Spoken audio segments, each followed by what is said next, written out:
Let us pray. Almighty God, where you have called us to govern this province, we ask your help to make decisions and laws that will be just and that will promote the interest of the people. Almagtige God, ons bid dat u gedurende ons vergaderings ons die nodige wysheid sal gee en ons motiewe suiwer sal hou en dat u ons sal help om al ons tekortkominge te oorkom en al ons besluite aan u op te dra. Sikalela ilezwe letu na bantu balo, umusile ukulungo kwepondo letu, mkosi sikalela e Afrika, kina abantwano bayo, kokela inkokelizayo, yaniki upolo e Afrika. All this we beg in your holy name. Amen. Please be seated.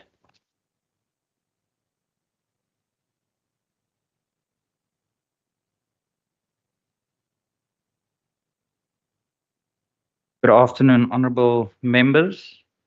Before we proceed, I would like to remind you about some of the logistical arrangements.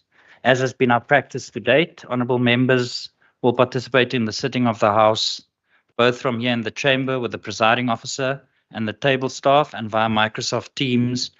Our standing rules have accordingly been amended to accommodate such hybrid sittings. Honourable members experiencing challenges in connecting to the sitting are requested to contact the WCPP ICT colleagues who will assist to resolve the connectivity. Honourable members, the quorum requirements for the sitting of the House are provided for in the Constitution and the standing rules. Unless there's an indication of unanimous concurrence, voting will be confined to members present in the House and on the hybrid system who are entitled to cast their votes as per the ATC issued on the 11th of August 2020. Members present in the chamber and via Microsoft Teams have all the privileges and immunities imparted by law. Honourable members, when you are considered out of order by the presiding officer, we will mute your microphone and you will be called to order. The Sergeant at Arms will record my members' attendance. Honourable members, in instances where these directives do not cover a particular eventuality, the standing rules must apply, and in instances where the rules cannot be applied, the ruling by the presiding officer is final. Honourable members, I wish to remind you that all microphones are unmuted when the presiding officer recognizes you, but when you are done speaking, to please switch off your microphones, and the media has also been granted access to the MS Teams meetings as guests of the WCPP. And however, I wish to remind the members of the press that they may not use the chat room or speak or activate their cameras while the sitting is in progress. Honourable members, for the sitting, language translation services are available in the chamber as usual and on Microsoft Teams via the respective channels. Honourable members, I wish to remind you that no interjections are permitted during these hybrid sittings, and to this end, I wish to draw your attention to Rule 40 of our standing rules. That is the logistical arrangements, honourable members. I recognise the Chief Whip. Thank you very much, Honourable Speaker. Honourable Speaker, I move that the House, pursuant to the resolution it adopted on the 29th of August 2024, to revive the consideration of the Constitution of the Western Cape Amendment Bill, determination of number of seats, B6B of 2023, from the stage it reached during the 6th Parliament, hereby refers the amendment bill to the Standing Committee on the Premier and Constitutional Matters for consideration and reporting. I so move. Thank you very much, Honourable Chief Whip. Honourable members, are there any objections to the motion being moved? No objections. Motion agreed to. Honourable members, I call the Honourable Minister to table the Provincial Economic Review and Outlook, the Honourable Minister of Finance, Minister Bartman.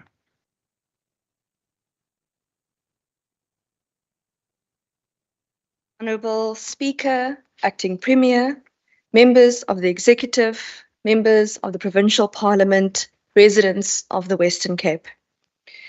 There is an almost century-old children's story about a stranded train, unable to find an engine willing to take it on over a difficult mountain to its destination, that widely became known after publication in 1930 by Platt and Monk. This train broke down shortly before reaching a tough mountain slope and called for help. First, it called upon a great engine built for hard work. The great engine responded, "I can't, there is too much pull for me." It asked another engine and another, only to receive excuses and be refused. Desperate to get over the mountain, the train asked a little switch engine whether she would help pull the stranded train up the grade and down the other side. She was not built for this work and had never been over the mountain. And despite this, she agreed to help. As she pulled the train over the grade, she kept bravely puffing, faster and faster, repeating to herself, "I think I can. I think I can. I think I can." As the little engine neared the top of the grade, which had so discouraged the larger engines, it went more slowly. She kept saying, "I think I can. I think I can." By drawing on bravery, she reached the top of the grade and then went on down the grade, finally congratulating herself by saying, "I thought I could. I thought I could." This story, in its various iterations over the years, have taught children the value of optimism and hard work, famously known as the little engine that could.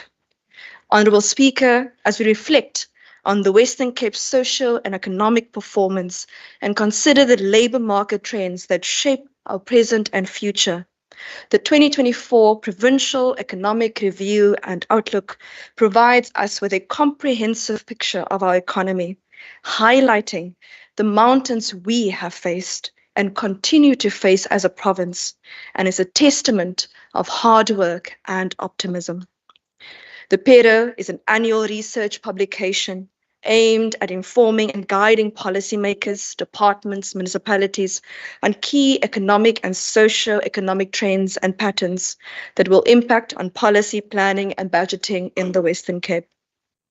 The publication provides valuable evidence-based insights to inform and encourage debate on policies, plans, and budgets that are responsive, aligned, and sensitive to the policy context and spatial dynamics of the province. The 2024 PERO provides valuable insights on the effectiveness of current policies, on key indicators related to the socio-economic environment, a review and analysis of past economic growth, sectoral developments, key labour market dynamics, and socio-economic development trends within the province, and data and research at an aggregate provincial level with a spatial focus at a municipal district level. The PERO focuses on increased global economic risks posed by geopolitical conflict and high interest rates, economic growth, and unemployment challenges nationally, as well as the current socio-economic environment of the province. The evidence-based approach adopted by the PERO supports the development of sound public policy, good governance, and financial and economic sustainability, while taking a citizen-centric approach to service delivery. The purpose of the PERO is thus to table our data and evidence, which will inform the upcoming provincial budget process. Honourable Speaker, for the first time ever, the PERO was produced in-house by the Provincial Treasury, Provincial Government Budget Office, and peer-reviewed by the Bureau of Economic Research to ensure credibility.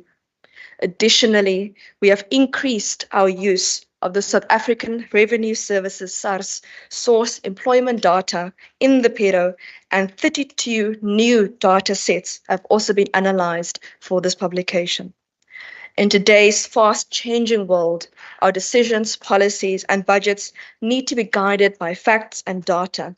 And over the years, the province has faced drought, floods, and fires, a global COVID-19 pandemic, national economic recession, and an energy crisis. We have faced our fair share of mountains.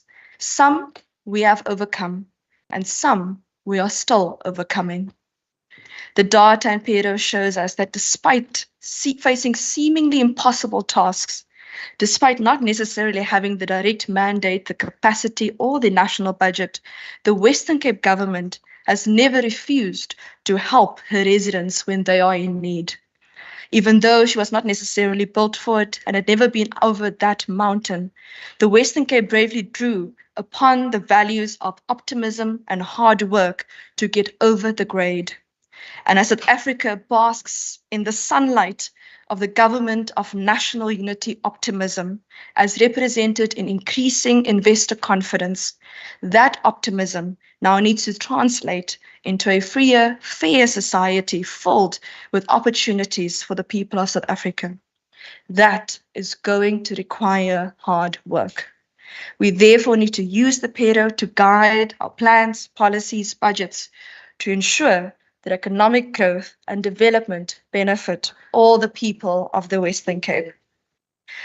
Despite facing significant challenges, the global economy has shown remarkable resilience, with steady growth projected over the medium term.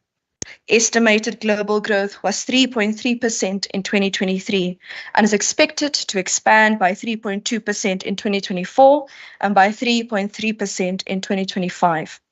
However, the growth outlook is still below historical averages due to high borrowing costs, reduced fiscal support, lingering impacts from the COVID-19 pandemic, and geopolitical tensions that could impact the international capital flows, global trade, and commodity prices.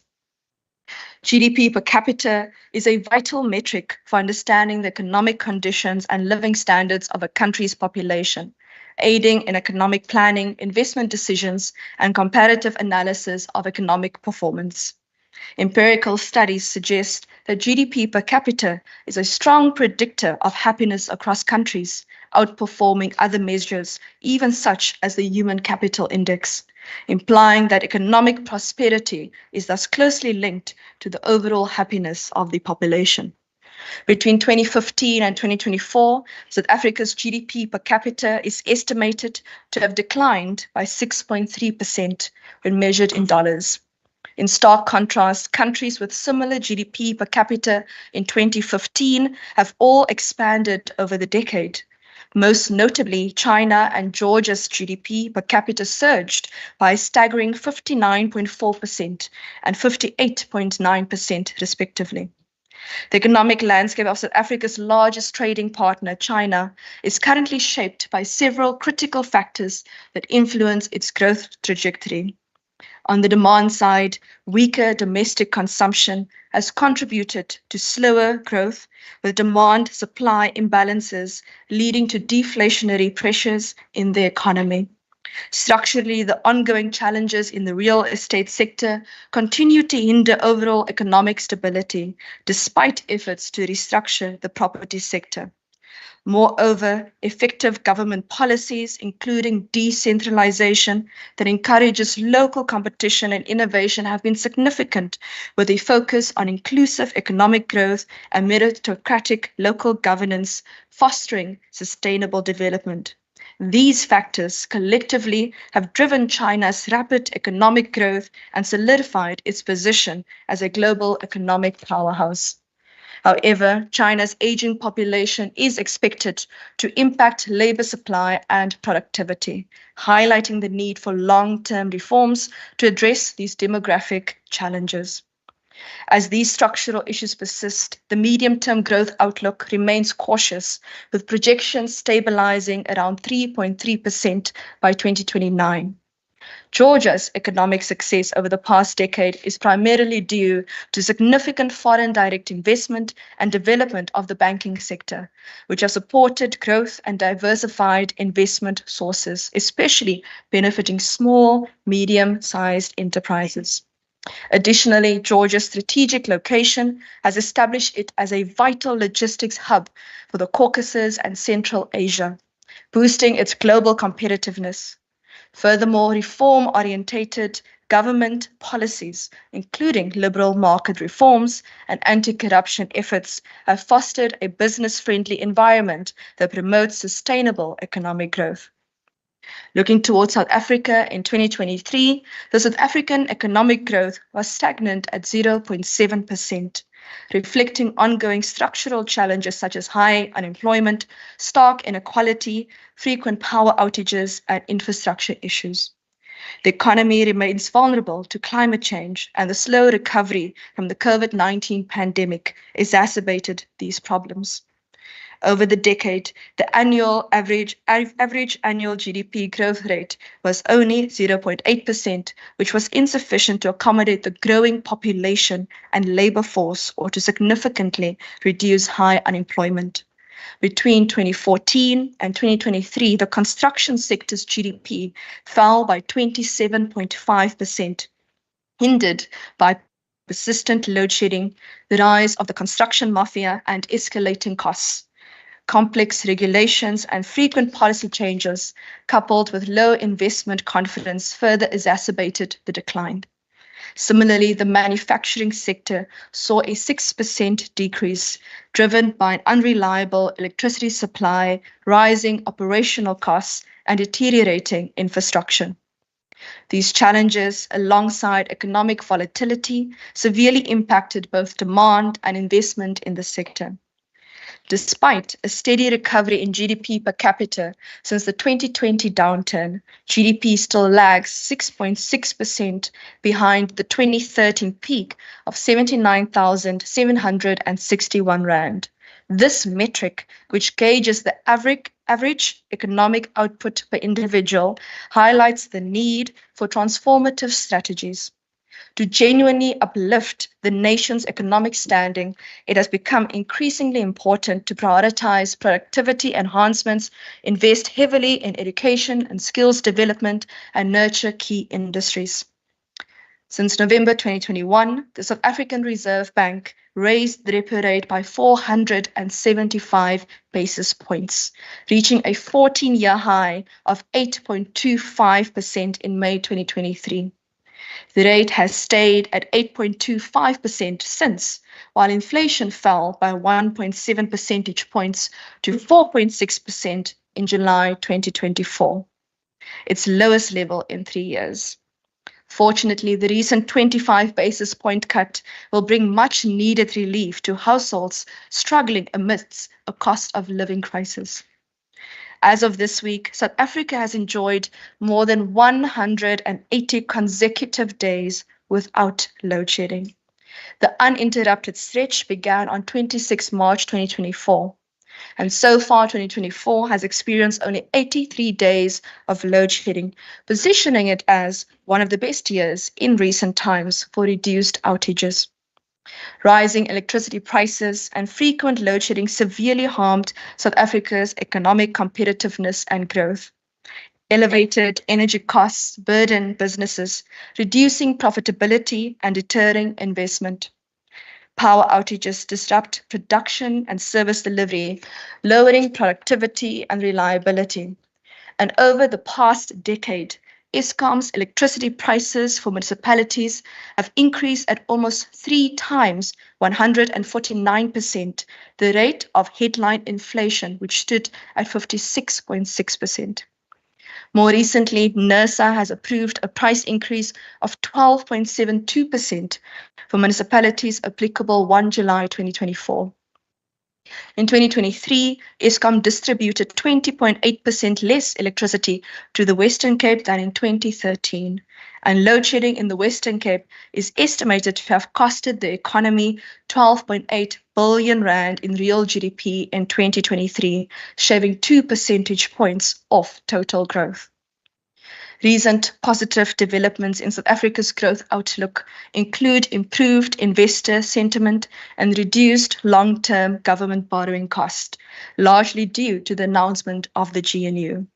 These improvements have expected to have a positive impact in the second half of 2024 and into 2025. Key factors driving growth includes this improved sentiment, lower inflation, expected reduced borrowing cost, better energy availability, and alleviation of rail and port disruptions. South Africa's economic outlook indicates a slight uptick from last year's 0.7% expansion. Importantly, the expected expansion of 1% for 2024 and 1.6% for 2025 is higher than the average growth expected for the past decade at 0.8%. Over the past decade, the largest growth contributions to the South African economy were finance at 5.6%, community services at 2.6%, and government services at 1.2%. While the largest negative growth contributions to the South African economy were construction at minus 1.1%, manufacturing at minus 0.9%, and utilities at minus 0.6%. And in 2023, China was the largest export destination with 11.2% of total exports, followed by the United States at 7.6% and Germany at 6.6%.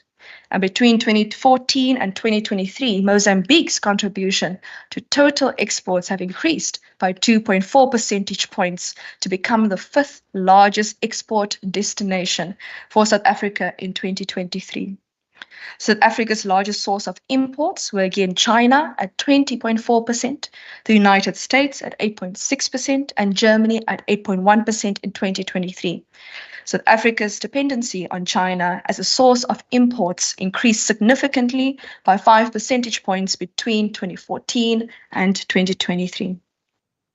Looking to the Western Cape, the economic expansion was sluggish at 0.7% in 2023, in sync with the national economy, of which the finance sector, again, 0.6 percentage points, made the largest contribution.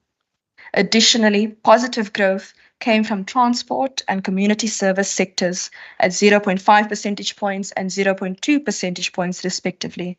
And over the past decade, the Western Cape economy expanded by 9.1% speaker, or at an average annual growth rate of 0.9%, something to be proud of.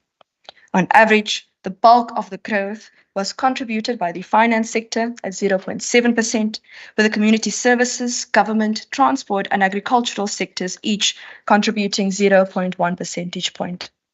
Speaker, weak logistical networks and deteriorating public transport systems undermine the full economic potential of the Western Cape economy. The Port of Cape Town has deteriorated even further in 2023 to the worst performing port in the world, according to the Global Container Port Performance Index. The rail transport was once the backbone of public transport, providing over 600,000 passenger trips daily. However, due to the years of national government underinvestment and vandalism, ridership declined to fewer than 50,000 trips per day in the province, while key rail lines are non-operational. Since 26 March 2024, there's been a suspension of load shedding. And according to Eskom, load shedding remains suspended in 2024 due to steady ongoing improvement in the reliability of the generation fleet, leading to sustained generation performance. Furthermore, new geographical information systems, or GIS data, shows that an estimated 535 megawatts of solar PV have been installed across the Western Cape by May 2024, of which 220 megawatts was registered as small-scale embedded generation with municipalities in the Western Cape. Between 2014 and 2023, the Western Cape witnessed a notable cumulative export growth of 106.9%. The agriculture sector in the Western Cape, which account for almost half of South Africa's agricultural exports, was one of the main drivers, recording a remarkable 190.7% growth, while the manufacturing sector experienced slower progress at 56.67%. The agriculture sector has significantly outperformed in economic growth and exports over the past decade, indicating a competitive advantage that can be leveraged to strengthen ties with an underperforming manufacturing sector. The top 5 fruit exported from the Western Cape over the past decade were oranges at 20.2%, grapes at 18.7%, mandarins at 17.3%, apples at 16.4%, and lemons and limes at 8.2%. Between 2014 and 2023, the top 10 fruit exports from the Western Cape showcased exceptional growth, with 6 fruits surpassing 100% growth. Cranberries, bilberries, similar to blueberries, and other fruits of the genus Vaccinium had phenomenal growth since 2013, with 1,444.5% growth. One export in particular, mandarins, which only began exports post-2013, emerged as a significant fruit export in 2023, constituting 17.3% of the top 10 fruit exports. There are many challenges that confront the fruit industry, including weather conditions, droughts and floods, increases in farming input costs, uncertain transport expenses linked to fluctuating container prices, and port constraints, all of which impact the commercial viability of farming.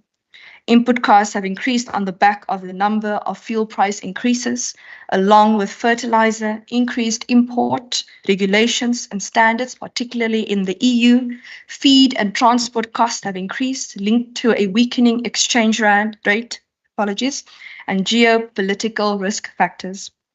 Decaying public infrastructure, port delays, and an unreliable electricity supply further compounded the industry woes and will also negatively affect the 2024 season. Looking to tourism, the Western Cape tourism has largely recovered from the restrictions imposed during COVID-19 pandemic. The Western Cape experienced a successful festive season in 2023-24, reflecting positive recovery and promising growth in aviation and the tourism for the year ahead. Between January 2021 and April 2024, international tourist arrivals have grown by 1,058%, peaking at 114,897 visitors in the month of February 2024. During 2023, Cape Town International Airport assisted in landing 4 new route services in Cape Town. And in 2023, the Western Cape witnessed a continuation of the remarkable surge in domestic tourism, recording 3.8 million trips, an impressive 330% increase from 2021.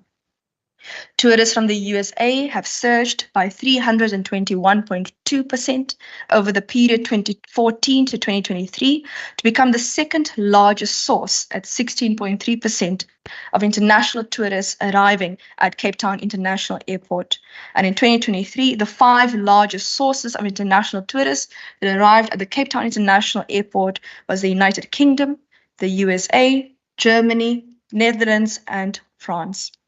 These countries were responsible for over half, or 59.5%, of all international tourist arrivals at Cape Town International Airport in 2023.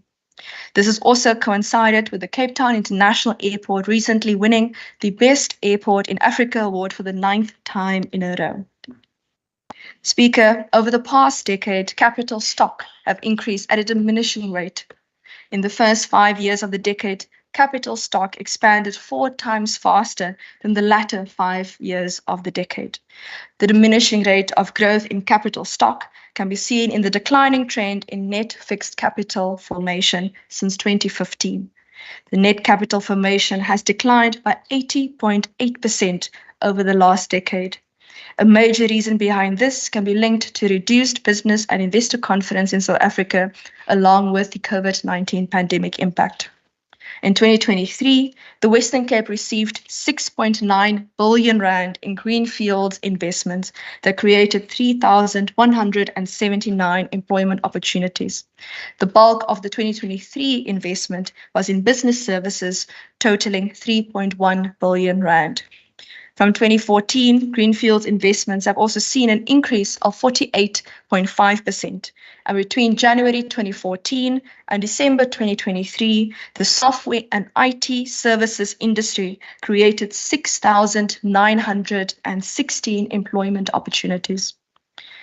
The Western Cape economic outlook for 2024 is subject to the same underlying structural challenges of the national economy, although the province is expected to marginally outperform the South African economy and expand by 1.3% in 2024, followed by a rebound of 1.8% in 2025. It is expected that the finance sector will mainly support the provincial economy with the largest growth contribution at 0.6 percentage points in 2024. Despite the challenges we face, the Western Cape provincial economy is a resilient engine which is steaming ahead and bucking the trend of the South African economy. Despite our relative strength, we cannot overlook the persistent challenge of unemployment. In the second quarter of 2024, the Western Cape's unemployment rate stood at 22.2%, an increase from 2019. While this is still the lowest rate among South African provinces, it remains high by global standards. Youth unemployment continues to be a pressing concern. At 31.2% youth unemployment in the Western Cape, it remains high, although significantly lower than the national average at 46.6%. Young people remain vulnerable in the job market, often constrained by inadequate education, a lack of experience, and limited opportunities. Over the past 5 years, the Western Cape have demonstrated robust employment growth across several key sectors, with overall employment increasing by 7.1%, contributing 52.2% of net national gains over the past 5 years. However, the gains have not been evenly distributed across all industries. The finance sector contributed 4.7 percentage points to the total employment growth in the province, while community services and private households also played a significant role. Despite this, not all sectors have performed as well. Trade, manufacturing, and agriculture recorded declines in employment during this period, while manufacturing shedding over 43,000 jobs. This poses a long-term risk to economic diversity and resilience, as over-reliance on the service sector may leave the economy vulnerable to shocks. These declines point to structural weaknesses in some of our foundational industries and underscore the need for targeted interventions that can revitalize them. It is also critical to note the rise of informal employment, particularly in sectors like private households, where informal jobs grew by a significant 45.9% between 2019 and 2024. And although informal work provides vital income for many, the lack of security and benefits could deepen economic vulnerability for these workers, especially during economic downturns. Honourable Speaker, the most significant challenge we face is providing meaningful employment opportunities, especially for our young people. In the Western Cape, employment growth among the youth has been slower than that of the older working age population, with youth employment rising by only 3.6% between 2019 and 2024. Education and skills development are essential to reversing this trend. Data from PERO 2024 shows that the higher the level of education, the lower the unemployment rate. We need our children in school to stay in school and encouraged to complete further education. Between 2019 and 2024, employment for individuals with secondary education increased by 24.3%, while those with tertiary education saw a 12.3% rise. This demonstrates a critical role that education plays in securing stable and rewarding employment. We must continue investing in education and training to align our labor force with the demands of a changing global economy. Vocational training is key in addressing the skills gap in sectors like manufacturing, construction, and technology. Technology-driven disruption could widen the unemployment gap unless proactive measures are taken to upskill and reskill workers in affected industries. We must therefore prepare the youth for the jobs of the future. We need to equip our youth with the skills they need to compete in the digital economy and more traditional industries. In addition to education, entrepreneurship must play a central role in our efforts to create jobs. New businesses drive innovation and employment, often creating more jobs than established firms. As noted in the PERO, developing a culture of entrepreneurship is vital for long-term economic growth, and our support for SMEs, especially those led by women and the young people, is essential for unlocking the potential of our economy and creating jobs. The rise of digital technology and artificial intelligence presents both challenges and opportunities. AI, for example, may displace some traditional jobs, but it also opens up new avenues for innovation and entrepreneurship. We need to face AI head on and leverage its power to create jobs. We must therefore be proactive in developing policies and taking initiative to enable workers and businesses to adapt to these changes by upskilling and reskilling, ensuring that technological advances do not leave anyone behind. Speaker, rapid population growth in the Western Cape is one of the most significant trends highlighted by the Pero. Between 2015 and 2024, the province has seen a 19.6% increase in its population size. And over the next decade, the Western Cape should look forward to accommodating an additional 1.196 million people. While population growth at this pace have historically been attributed to birth rates, the Pero data tells another story. Between 2016 and 2021, the fertility rate in the Western Cape has declined and dipped below the replacement level of 2.1. The downward trajectory is projected to continue below this level for the period 2021 to 2026. This indicates that natural factors are not the primary driver of population growth in the province. The Western Cape population boom has been driven most substantially by in-migration from other provinces across South Africa as well as abroad. And it is estimated that between the period 2022 and 2026, net migration will account for 51.2% of the total population growth in the province. The Western Cape's population growth shows us how good governance can be a catapult for bringing about socio-economic process. On the one hand, the unprecedented uptick in migration to the province tells us that more and more people view the Western Cape as a hub for opportunity. Citizens across the country are recognizing that they can find better opportunities in the form of jobs, education, quality healthcare, and stable governance in the Western Cape.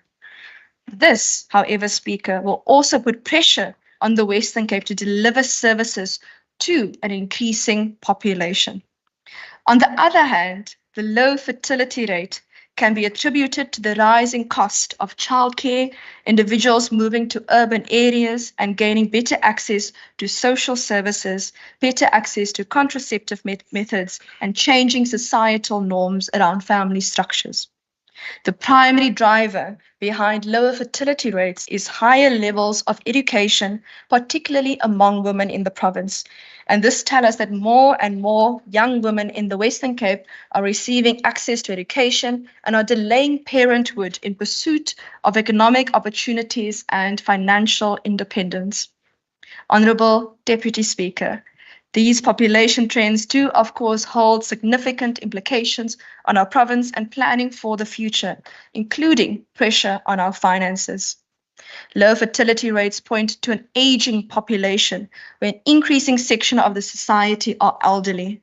This shift can and will place a burden on our already strained healthcare and social security sectors, as well as impact infrastructure and economic productivity. Our data already reflects these shifts. The elderly population of the Western Cape, aged 60 and upwards, is increasing. Between 2015 and 2024, this grouping share of the total population has seen a 2.2 percentage point increase. This is in contrast to the decline in the youth population aged 5 to 19. This group has declined by an approximately 4.6 percentage points over the last decade, while still representing approximately half of the total provincial population. Deputy Speaker, the people of the Western Cape are living longer lives. The Western Cape consistently demonstrated higher life expectancy rates compared to other provinces in the country. This is primarily a result of improved access to healthcare services, better living conditions, and higher socioeconomic standards offered in the province. As an example, life expectancy at birth in the Western Cape is projected to be well above national average. From 2001 to 2026, the life expectancy for both males and females in the Western Cape have increased. The data shows a notable increase in the life expectancy of males in the Western Cape compared to their counterparts in other provinces. The life expectancy for males in the Western Cape is projected to reach 67.4 years by 2026, while females are expected to have life expectancy of 71.6 years, which is higher than the averages also for the rest of the country. The Western Cape has been able to achieve this because of its sustained investment in health and social services. By ensuring widespread access to public health care and expanding access to basic services such as water, sanitation, housing, public health outcomes have improved. These efforts, combined with the province's stable political environment and good governance, have contributed to the Western Cape's longer life expectancy. Deputy Speaker, what do these figures tell us about the quality of life of the Western Cape residents? Over the years 2002, 2012, and 2022, the Western Cape Gini coefficient, which measures income inequality, declined from 0.66 in 2002 to 0.59 in 2022, indicating a more equal income distribution. It is worth noting that while the Western Cape have seen improvements in income inequality, South Africa as a whole continues to grapple with high levels of income inequality reflected in a Gini coefficient which sits at 0.68. The Western Cape has also shown steady improvements in the Human Development Index, a composite measurement tool developed by the United Nations Development Programme over the past 2 decades. The Western Cape's HDI of 0.76 consistently outperformed the national average of 0.66, indicating a better overall development outcomes in the province in comparison to our counterparts in the rest of the country. This progress in the standard of living in the Western Cape residents is attributed to the improvements in access in health and education in the province over the last 2 decades. While the positive impacts of investing in health and education is commendable, the rapid population growth the Western Cape is currently experiencing places considerable pressure on infrastructure such as housing and mobility, as well as frontline services, especially health and education. As policymakers, we must therefore be proactive and deliberate in addressing those pressures in order to keep up with demand. Deputy Speaker, let us consider education. Education plays a foundational role in advancing individuals and society and driving economic growth and development. Delivering quality education is therefore key if we want our province to continue on its path of progress. The rapid growth in people moving to our province has resulted in learner enrollment increasing by 19% between 2014 and 2023. This has also affected the learner-teacher ratio, rising from 28.4 to 35.4 over the same period. Schools are thus struggling with their overcrowded classrooms, inadequate infrastructure, and a shortage of qualified employed teachers. Speaker, the fiscal environment in South Africa poses a major risk to the advancement of education in the Western Cape. Budget limitations hinder the Western Cape's government's efficacy in recruiting and retaining well-trained teachers, providing quality learning materials, and delivering safe and conducive learning environments for learners. However, in spite of the budgetary constraints and pressure on the education sector, the Western Cape's Education Department's engine is running tirelessly to get the learners and teachers of our province over this mountain.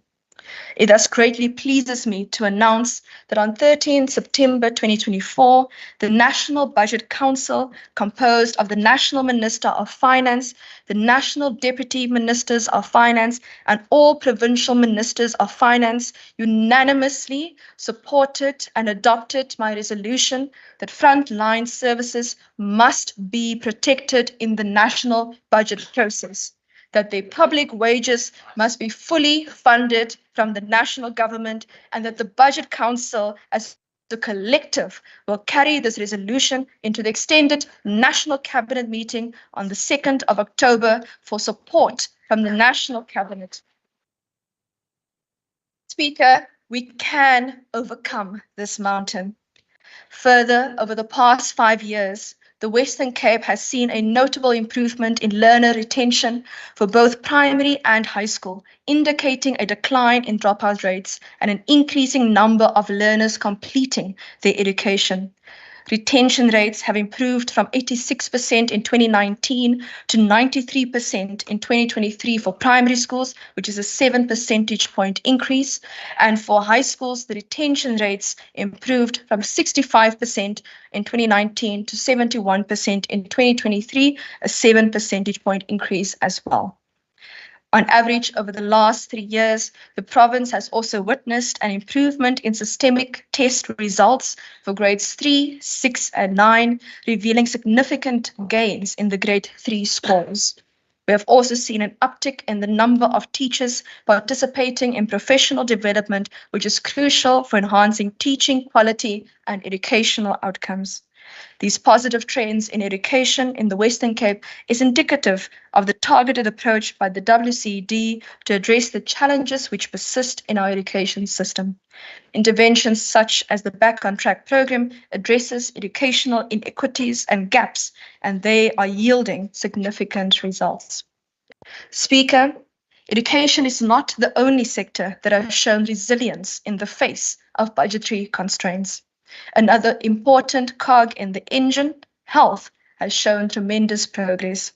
The payroll highlights a number of challenges, however, faced within the Western Cape healthcare system. Shortage of healthcare professionals, particularly nurses, remain a crucial problem in the hospitals and clinics across our province. The number of nurses per 100,000 people have decreased.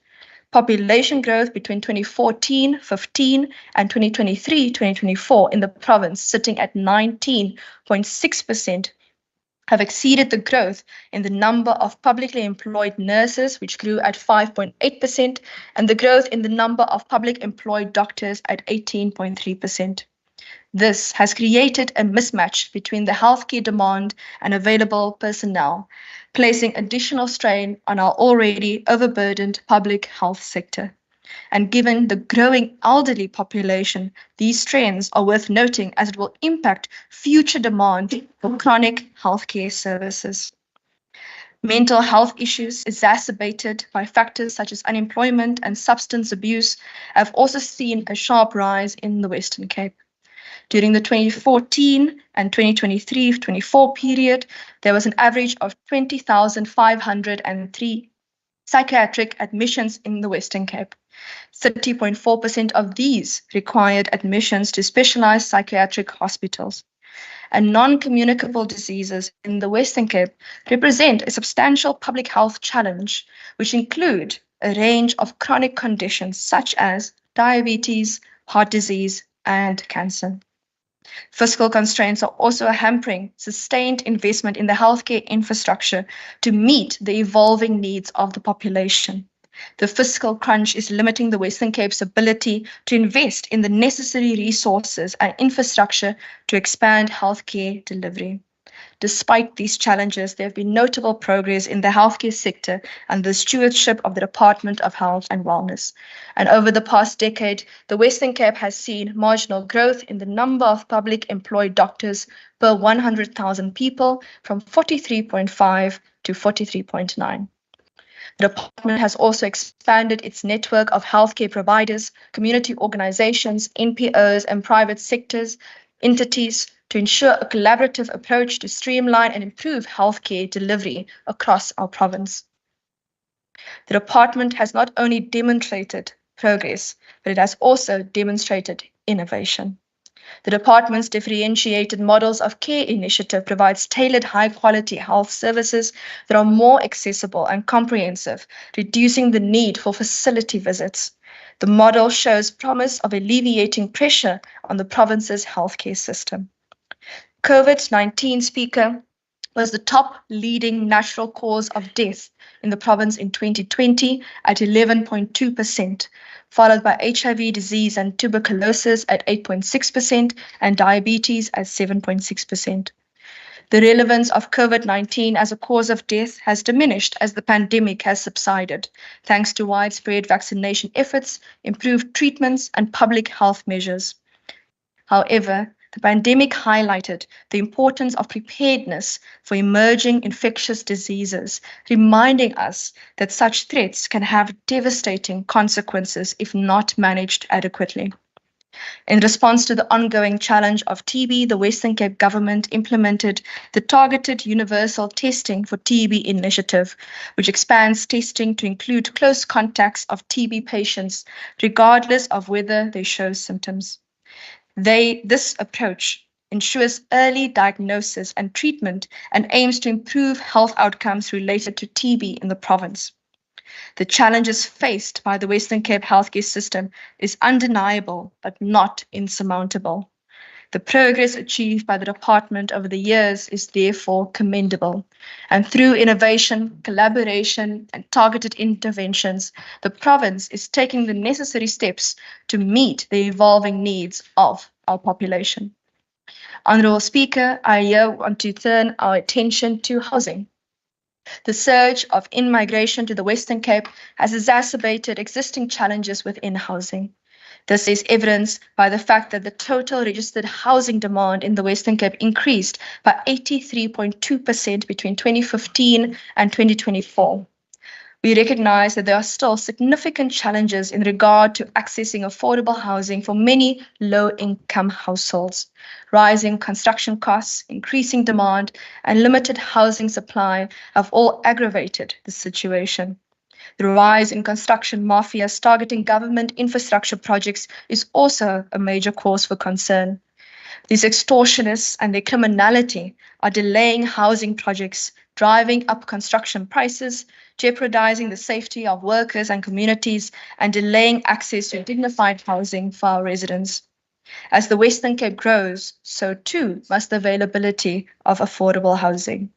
And during the 2023-24 financial period, the Western Cape government had delivered 3,315 houses and 693 service sites. Through initiatives such as the Affordable Housing Program, the Western Cape Department of Infrastructure is focusing on accelerating the disbursement of finance-linked individual subsidy, or the FLISP, to aid low to middle income households in accessing dignified housing. While the portion, Speaker, of informal dwellings in the province have decreased from 18.1% in 2013 to 11.8% in 2022, the department remains committed to upgrading existing informal settlements to improve living conditions, provide residents with access to essential services, and improving infrastructure for water, sanitation, and electricity. The Department of Infrastructure is also taking critical steps toward meeting the housing needs of our growing population. We therefore recognize the urgent need to overcome the challenges in housing in order to build a resilient and inclusive housing sector for all our communities. Looking forward, thus, towards our achievement on basic services, in 2022, 96.4% of households in the Western Cape have access to electricity, 91.6% have access to flush toilet, 84.5% have access to piped water inside their dwelling, and 90% have their refuse removed at least once a week. Speaker, crime poses significant challenges to economic development and social stability, deterring investment and exacerbating inequality. In the Western Cape, while there has been an increase in the murder rate, there have been notable improvements in other crime categories over the past decade, including significant reductions in residential burglaries at negative 44.2%, driving under the influence at negative 31.7%, and drug-related crime at negative 21.6%. The effectiveness of targeted interventions such as LEAP in crime hotspots demonstrated the potential of localized data-driven approaches to improving public safety. Notably, in the LEAP hotspots, robbery at residential areas saw a decrease of 29.3%, driving under the influence of alcohol or drugs, a reduction of 29.3%, and sexual offences revealed a reduction of 4%. To build on LEAP's successes and to address its challenges, continued focuses should be on enhancing community engagement, promoting interdepartmental collaboration, and maintaining commitment to data-driven decision-making. By integrating successful LEAP strategies into broader safety initiatives and fostering partnerships between law enforcement, social services, education and health and wellness departments, the government can work towards a more holistic approach to crime reduction. A significant step in this direction is the recent Memorandum of Understanding between the Western Cape Government, the South African Police Service, and the City of Cape Town, entered into on 30 August 2024.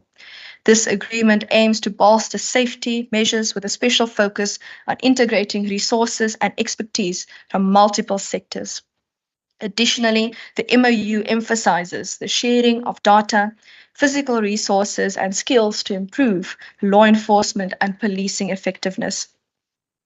The agreement also includes offering city facilities, buildings, and land for use by SAPS and the provincial government as needed. A key aspect of the cooperation is the establishment of a program dedicated to addressing sexual offences, gender-based violence, and femicide. Honourable Speaker, I would like to thank our Head of Department, Ms. Yolinda Cantana. I would like to also, under her leadership, thank the Provincial Treasury, the Provincial Government Budget Office, our Provincial Treasury Payroll Coordinator, our chapter authors, advisors, quality controllers, our technical editors, the special contributions from the Bureau of Economic Research and the Western Cape Government departments, as well as my ministry staff, for your hard work and contributions to the payroll. It is truly a world-class document. Honourable Speaker, the Western Cape stands at a pivotal moment. Our economy is growing, but we still face unemployment, inequality, and structural economic constraints. And optimism alone, Speaker, will not be enough to overcome this mountain. It will require hard work and the will to succeed. It will require honesty, laser focus on evidence-based decision-making and targeted interventions, and policies promoting inclusive growth and innovation. The payroll Speaker has answered two key questions for our province today. Have we made progress? Yes. Can we do better? Yes. But the tale of the little engine that could has taught us over the years is that if you believe that you can, if you roll up your sleeves and you put in the work, you can overcome adversity. But we must believe that we can. Honourable Speaker, we can and we will. I hereby table the Western Cape Provincial Economic Review and Outlook. I thank you.